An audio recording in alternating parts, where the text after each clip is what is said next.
Back to our top story now. The West's historic agreement with Iran to limit its nuclear program.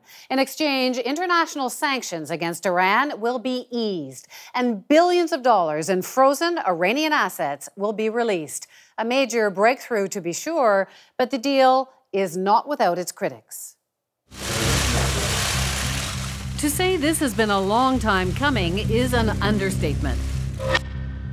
Secret nuclear installations were discovered in 2002, where Iran could produce material to build nuclear weapons. It's been almost a decade since negotiations began, with the West issuing warning after warning. The Iranian government is defying the world with its nuclear ambitions, and the nations of the world must not permit the Iranian regime to gain nuclear weapons. We are united in determining that they should not be able to carry on flouting their international obligations. Iran remains steadfast, vowing to continue its nuclear construction projects. The U.S. and Israel even considered bombing Iranian nuclear plants. But 18 months ago, negotiations took a turn for the better. Nudged along in part by this man, Iran's new president, Hassan Rouhani. Israel remains skeptical, and today its leader said the deal is a mistake of historic proportions. Iran will get a jackpot, a cash bonanza of hundreds of billions of dollars, which will enable it to continue to pursue its aggression and terror in the region and in the world.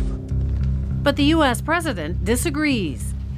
I am confident that this deal will meet the national security interests of the United States and our allies.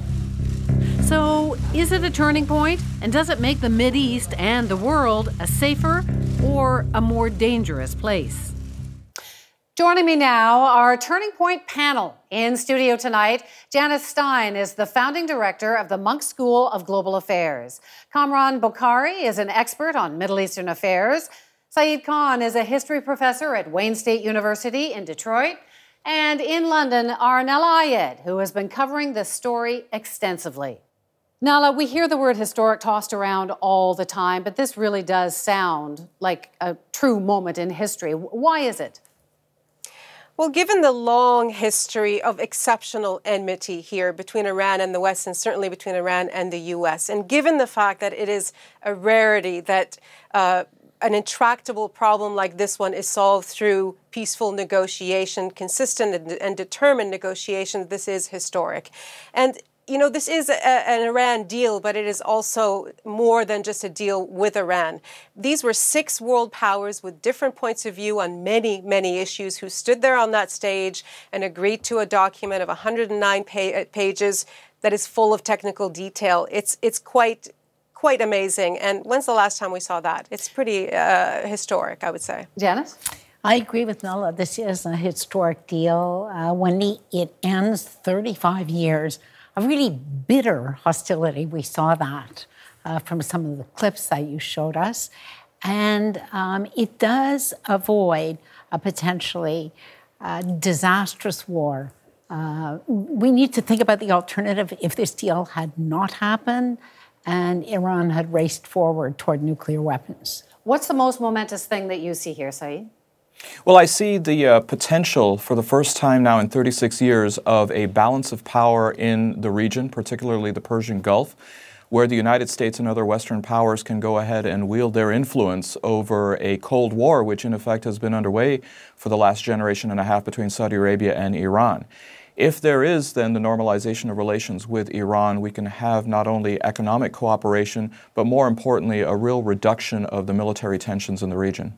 We'll get more into those details in just a moment, but Kamran, your quick impression of today. I think it's historic because it's taking place at a time when the region is in flux, in hyperflux, I would say. And with the Arab states, facing meltdown in many countries, Iran's rise. Iran was already rising under sanctions, and now unencumbered by sanctions, Iran's set to be a major player. So I think that's what makes it historic. And that, of course, is part of what Benjamin Netanyahu, the Prime Minister of Israel, is afraid of, that there's going to be billions of dollars flowing in. And as he says, maybe that could be used to funnel to people with terrorist intentions.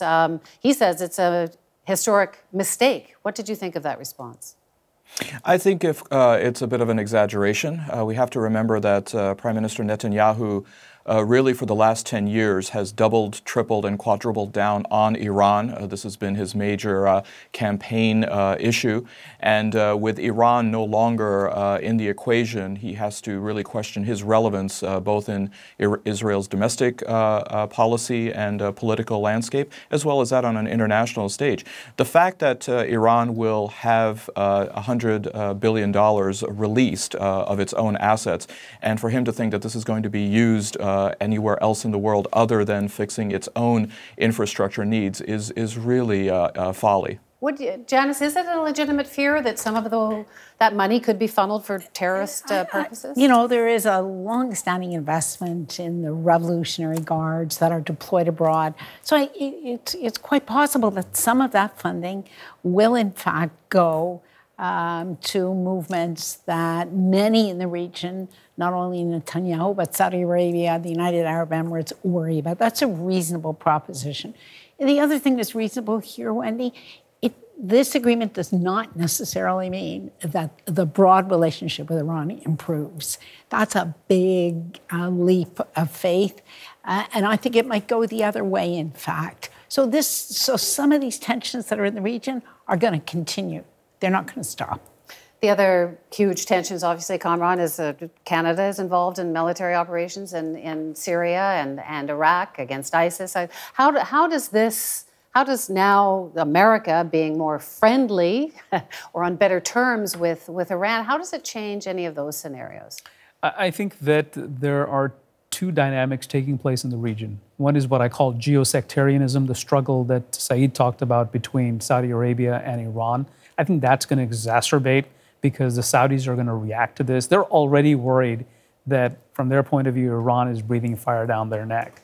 And now that Iran has a lot of cash to throw at problems and to create problems from the Saudi point of view, they're going to react. And we're going to see a lot of fighting in Syria, if not Iraq as well.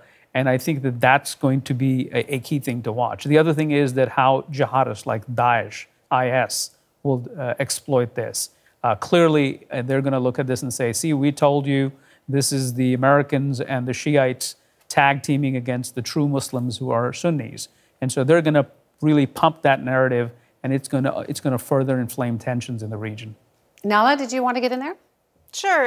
I mean, when we were in Tehran, almost everyone we talked to, and certainly in officialdom, you know, in the government and parliament, brought up the fight against ISIS. And there is this expectation that Iran will be included in the front lines of this. I mean, Iran is on the front line of the fight against ISIS. It is on its border. It's lost soldiers in that fight. And so there is definitely an expectation and certainly a hope, even we've heard in the negotiations, that Iran would be consulted and that perhaps this was one natural area where Iran could be consulted and could be cajoled into cooperating directly with American forces or others. And so I think that's an expectation. It is something that they hope to be involved in, perhaps an easy way for them to get involved.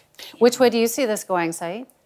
I see this going in the sense that Iran will, in fact, increase its cooperation with the United States. We have to remember that last year there was cooperation on the ground in in Iraq, where the United States intel was at a minimum. And we have people like Qasem Soleimani from the Revolutionary Guard providing intel, which was then used by U.S. military for airstrikes over there. Iran also has leverage in Syria and knows the landscape, knows the terrain very well. It's quite possible that it could also cooperate over there. But it's also important to recognize that these two individuals that are involved in Iran, both President Rouhani and Foreign Minister Zarif, have a history of offering cooperation that dates back to 9/11. They had met with then U.S. Ambassador to Afghanistan, Ryan Crocker, to offer their help to neutralize al-Qaeda in Afghanistan. Whether or not that was accepted by the United States is a different question, but we find that that is certainly within their mindset of continuing. So, Janice, are we safer? I think the world as a whole is safer because when you have a bitter fight over nuclear weapons, the danger is huge. But I think it's a big leap to expect that these complicated relationships between Saudi Arabia, Syria are going to be muted. In fact, an agreement like this is probably going to churn things up. There are going to be unintended consequences. I think the one exception, the one area where we can expect cooperation is over ISIS. I agree with Nala. That is just a natural. So cooperation in fighting ISIS. What about Syria and Assad? I think that's going to be problematic. But from Assad's point of view today, I think he gave a statement saying that he welcomed the Iran deal. Obviously, he's going to be a recipient of some of that cash because the Iranians are providing him with financial assistance. And on top of that, if Iran has more leverage in the international community because of the nuclear deal, that's great for Assad too, because that helps him make the point that you need to negotiate with my regime as opposed to seeking to topple it. I want to point, if you can allow me, I want to point out that the fight against ISIS, Iran is eager to join that because that allows Iran to show its good side and saying, this is an issue on which Washington and Tehran are on the same page. But Iran's entry into that really will aggravate the conflict more than solving it. I think that we're going to see a lot of backlash. A lot more Sunnis are going to join ISIS because they're going to see this as the Shiites and the United States hand in glove fighting them. When the announcement was made today, it was made very clear that this is not a trusting relationship, that it's based on access, on being able to verify what's actually happening at the nuclear site. So what will you be watching for there? And how easy will it be to cheat? It's always possible to cheat. We know that. But these are very intrusive inspections, Wendy. The inspectors can't show up anywhere, anytime without any notice, but close to that. So that's important. There were also, and this was a last-minute gain, there were also an agreement from the Iranians that they would stop for at least 8 years in developing nuclear detonators, nuclear triggers. So what you really have is this program frozen for at least 10 years. The big ifs on this agreement, what happens after that decade? That's where all the worry is focused.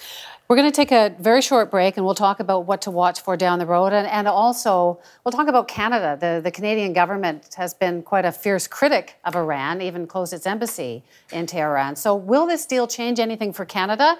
We'll discuss that in just a moment.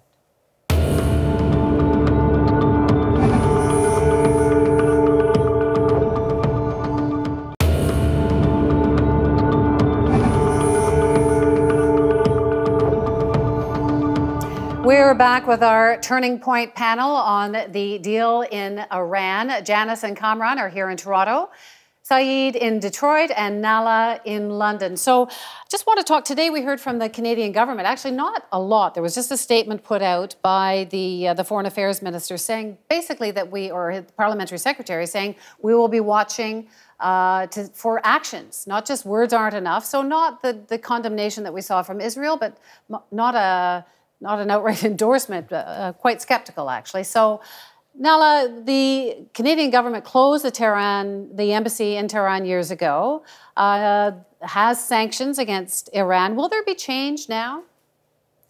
Well, as far as the Iranians are concerned, when we were there, they had told us that if there was a deal with the larger international community, that they expected that perhaps Canada would also, to use their words, fall into line and also change its policies towards Tehran. Now, we spoke to people, ordinary people there, but also politicians about Canada's decision to close the embassy. And notwithstanding the Canadian government's explanation, on the political end of things, they did believe and said that to us, that they felt that the decision was political.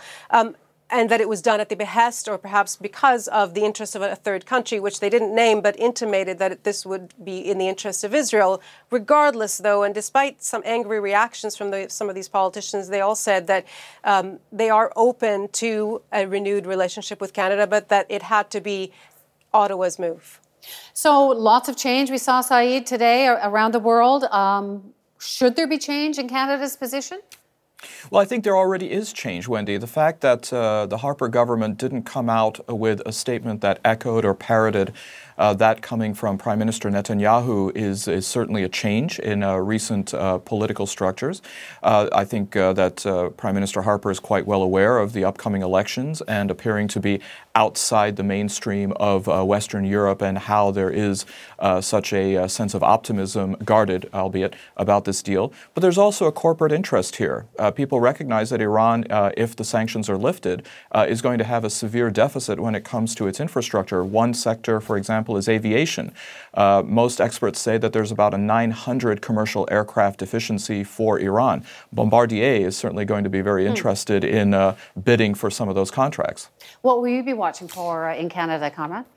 Well, I mean, one of the things that we have to keep in mind is that when the world, or at least the United States, was doing back-channel negotiations with Iran, that's exactly when the Canadians snapped relations with Iran. So we've been behind the curve. So I'll be watching to see, how quickly we catch up. I mean, are we going to fall in line, as Nala was pointing out, that the Iranians are expecting? It remains to be seen. You keep your eyes on Parliament Hill. What are you expecting, Janice? This government doesn't fall in line. I think it doesn't have a history of falling in line. I think what we're going to see is an emphasis on, are the Iranians complying? There's a whole series of hurdles they have to pass over the next 6 months. There'll be, I think we need to take that spokesperson seriously. It's going to be a focus on action. So this is we're not going to see overnight change here. And sanctions, are the sanctions that Canada has, are they serious? Are they substantial? Well, they are. No, they're substantial sanctions, and Canada moved quite quickly. I don't think that Canada will be out ahead of any country lifting sanctions, but as the sanctions get lifted in response to a verification of Iran's compliance, that's where I think Canada will ultimately join in. We are out of time, but we'll be watching to see what happens in Washington, what happens in Tehran, and in Ottawa. Thank you, all four of you, for being part of this discussion this evening. Thank you.